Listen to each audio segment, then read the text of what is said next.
Það segir í Mattheusarspjalli 23. kafla þegar Jesú talaði til mannfjöldans og lærisveina sinna í versi 33-37.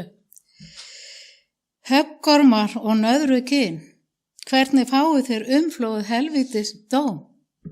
Það er rosalegt orð, ég get vel að sagt það. Þess vegna sendi ég til yðar spámenn, spekinga og fræðimenn. Suma þeirra munu til lífláta og krossfesta, aðra húðstrykja í samkvæmdum yðar og ofsækja borg úr borg. Þannig kemur yfir yður allt saklaust blóð sem útelt hefur verið á jörðinni. Frá blóði Abels hins réttláta til blóðs Sakaría, Barakals sonar, sem þið drápuð milli múrsteinsins og altarisins. Sannarlega segi yður, allt mun þetta koma yfir þessa kynslóð. Jerúsalem, Jerúsalem, þú sem líflætur spámennana og grýtir þá, sem sendir eru til þín, hversu oft vildi ég safna börnum þínum eins og hænan safnar ungum sínum undir vangi sér, og þið vilduð eigi. Þarna vara Jesú fólki við eilífinn dauða og bendi fólkinu á að hann, Guð, hefur sendt spámenn til að flytja boð frá Guði, til að vara fólk við og áminna það að snúa sig til hans frá slæmu líferni, en fólk hlustar ekki, eins og segir í síðara Krónikubók 24:19. Og hann sendi spámenn meðal þeirra til þess að snúa þeim aftur til drottins. Þeir ámyndu þar en þeir gáfu því enga gaum. Spámaður Guð sem maður sem Guð kallar til að vera fulltrúi hans á jörðu. Þegar spámaður tala fyrir Guð er það eins og Guð sjálfur væri að tala. Biblían sýnir okkur að Guð notar spámennina til að opinbera orð sitt. Þessari mikilvægu þjónustu spámennana er lýst í Biblíunni eins og segir í öðru Krónikubrefi 20:20. Treysti drottni Guði yðar, þá munu þér fá staðist. Trúið spámönnum hans, þá munu þér giftu drjúi verða og öðlast líf á ný. Nei, nú var þetta allt komið.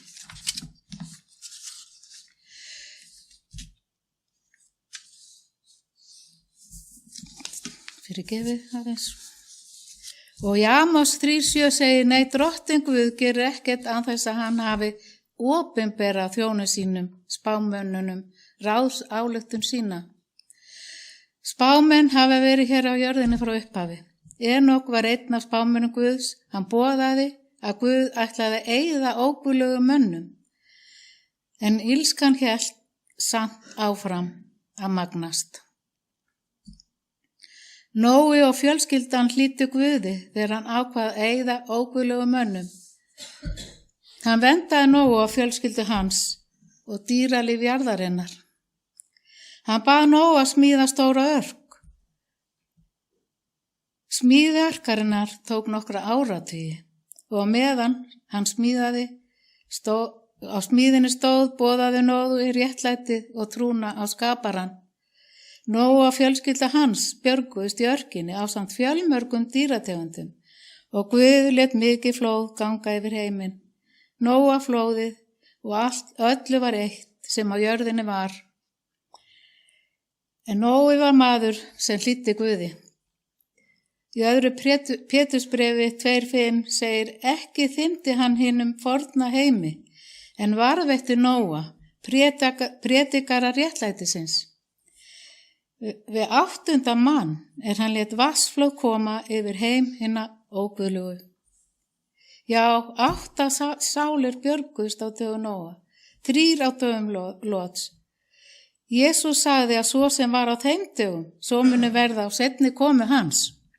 Það segir í Lúkas 17:26-30. Já, Móse var líka einn af mestum spámönnum Guðs. Hann leiddi ísraelsku þjóðina, það er gyðingana, úr ánauð frá Egyptalandi og færði þeim sáttmálan frá Guði. Boðorðin 10. Esekíel var spámaður og honum var falið að vera vörður Ísraels Hann prétikaði gegn guðleysi og aflengu þess og þjóðfélagslegu ranglæti. Hann boðaði að fólki gæti aðeins lifað ef það færi eftir lögum drottins og varðveitti þannig trú sína og siði. Guð sýndi honum margar sýnir, þar á meðal sýnina að beinunum í dalnum. Þar að finna vonina að mannabein öðlist líf og ný, lífsanda frá Guði. Þar að finna þá von að grafirnar opnist og hinni látnu muni rísa upp. Spámaðurinn horfir fram á veginn inn í framtíðina og segir frá upprisi okkar þegar Kristur sjálfur kemur og reisur okkur upp. Þetta má lesa í Esekiel 37. kafla í versi 1-14. Ég ætla ekki að lesa það. Þið getið lesið það. Jóhannes skýrari var falið mikið verkefni að vera fyrirrennari Messíasar og búa heiminn undir komu Jesú Krist. Takið sinnaskiptum, himnaríki í nánd, sagði hann. Margir brugðust vel við, fólk streymdi að úr óra fjarlægð til að hlusta á boðskap hans og margir iðruðust og létu skýrast. Jóhannes varaði líka við sjálfum blöða trúarleirtóka við dóminum sem biði þeirra ef þeir iðruðust ekki.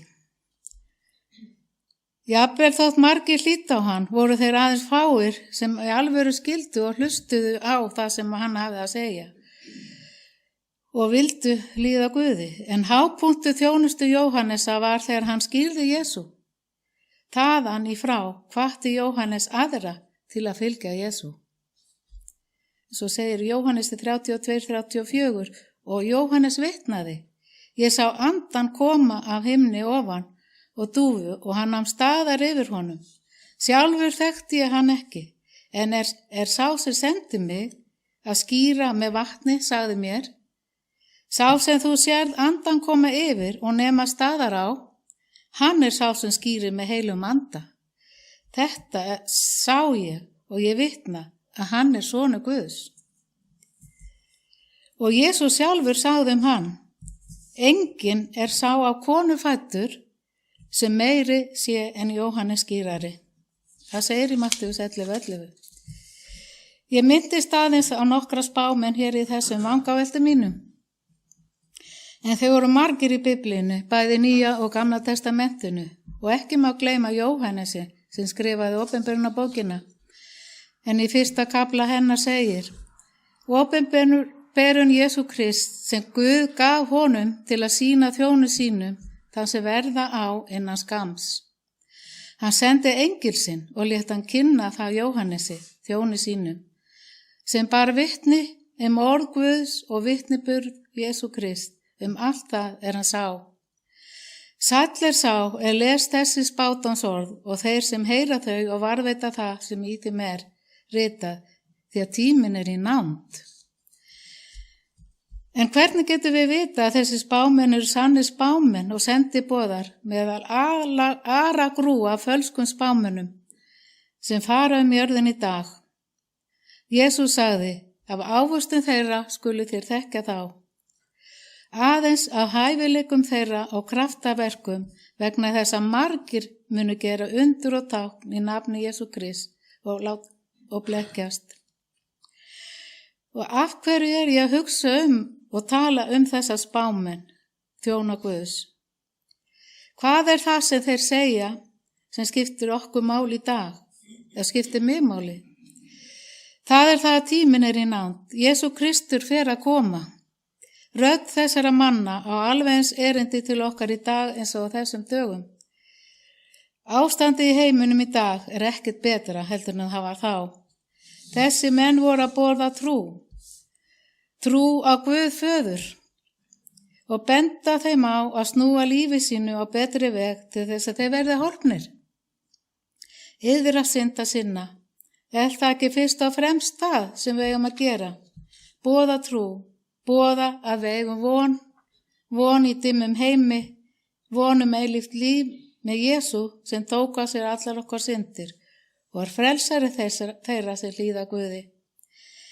Við eigum vonum eilíft líf á himnum með honum. Við þurfum aðeins að fylgja honum og leggja líf okkar í hendur hans. Vera veglind eins og fólki í Beru, eins og talað er í Postulasögunni 17, 10 og 11 versi. Sem var veglindari en þeir í Þessalóníku. Þeir tóku við orðinu með allri góð fýsi og rannsökuðu ritningarnar. Hvort þessu væri þannig farið? Já, þeir rannsökuðu Biblíuna til að vera viss. Já, við skulum taka við orðinu og gleðjast yfir þeirri fullvissu að við eigum í vændum, við eigum eilíft líf á himnum með Jesú.